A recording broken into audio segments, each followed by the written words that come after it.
How to calculate z-scores in Excel. Hello everyone, this is Sabrina here to help you today. So without any further ado, let's get right into the video. So here, as you can see, I have taken this dummy data of age and frequency.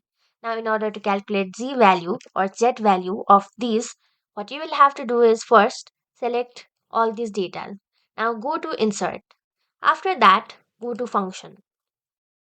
Now, scroll down and then go to statistical. The Z-test is under statistical section. Now, scroll all the way down and then you will see Z-test. One-tailed p-value of a Z-test. Simply select Z-test and hit enter. Make sure you enter correct datas and then you will be able to get Z value. I have only used two datas, but if you have all the correct datas and the problem, your solution will come up easy. Hello everyone, this is Sabrina here to help you today. So without any further ado, let's get right into the video.